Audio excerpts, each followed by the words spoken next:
back to Bake with Jake. If you're new here, I'm Jake, and today we are baking. Wow. I typically keep my baking videos short form, but I really want to lean into the long form baking content, especially because I'm moving, and I'm moving into a really nice unit with a really great kitchen, and I want to utilize that fully. So I figured, let's start doing long form baking videos. Today we are making a very exciting cake. I love any sculpted, fun, cartoonish cake that I can make, and yesterday I was trying to decide what my cake for this week should be, and I was sitting there and I really wanted like breakfast for dinner. I didn't end up doing it, but it did make me think waffles or pancakes, and I decided, why don't we just make a huge waffle out of cake? Now, I just put some cakes in the oven. I can do a full Q&A on how I got into baking, but these are some of the cakes I've made in the past, so you know I'm real and legit and I know what I'm doing. I really want to host a baking show one day, so the world is your oyster.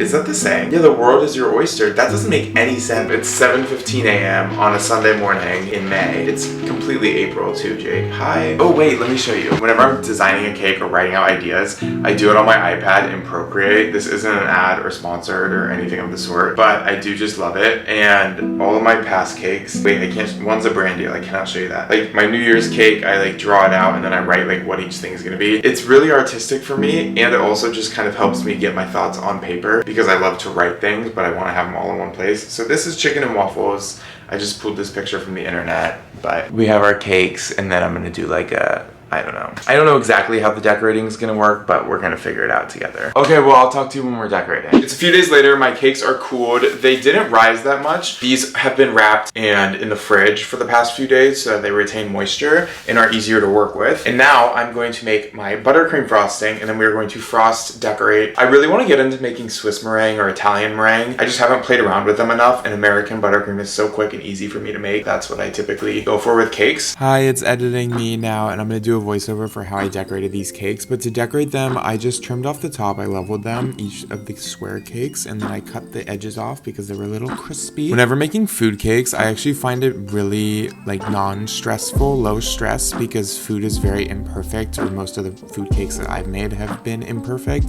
and so you really have some room to play around with new textures and designs. But I iced both of the cakes in American buttercream like this, and then I used a bench scraper around the sides to get them smooth, big spatula on top to smooth out the top, and then I popped one in the fridge while I worked on the other. And then once the second one was done, I put that in the fridge, removed the first, flipped it over, and frosted the bottom as well.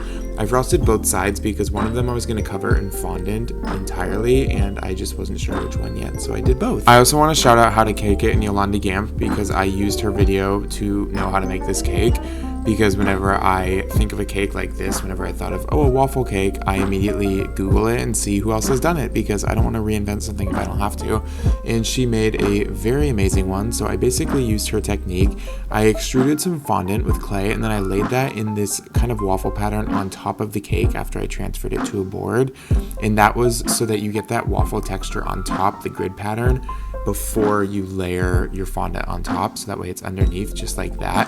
And then I put a sheet of this tan fondant on top of that, and then I smoothed it out with my hand, cut off the excess, and then I used my finger and a little pin to poke out the air in those divots on top, and then a paintbrush to make it nice and smooth. One thing I did with this one was I let the fondant crack a little bit more than usual and let it sit out for a minute so it dries a tiny bit before I covered the cakes, and that's so that I get a texture on the waffle that looks like a real waffle, because a lot of waffles have kind of a crackling texture on top, or a lot of air bubbles, and so the cracking of the fondant gave me that, and you can kind of see it close up in the final result. But anyway, I did the same thing on the second cake, except for this time I covered the bottom of the cake as well, and then flipped it over, put the grid pattern on, and covered the top, because this was going to be sitting on top of the bottom cake, so I wanted to make sure that the whole thing was covered in case somebody saw it from underneath. I did the same thing here. I trimmed away the excess, and then I scrunched up a little bit of it to give that little ridge that you would get from a waffle maker, popped out the air in those pockets on top, and then I used my finger just to spread out the air bubbles, I don't even know, girl, to get them even. And then I mixed some yellow and brown food coloring with some alcohol and painted the cake just like that entirely.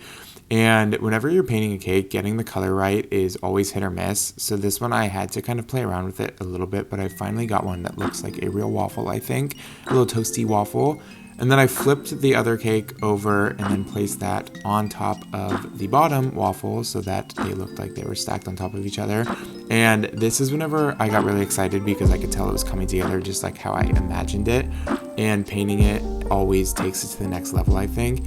And so I painted the top cake, and then I needed to put butter on top because, well, you need butter. And this is a very bright yellow fondant. I could have done a little muter, but you know what, whatever. So these are our cakes, and then we had to cover them in syrup naturally. I used some corn syrup and some molasses to get that syrup color. I just wanted it to be thicker than regular syrup so it didn't run entirely all over my kitchen. And then I poured that on top, and there was our cake. It was so cute.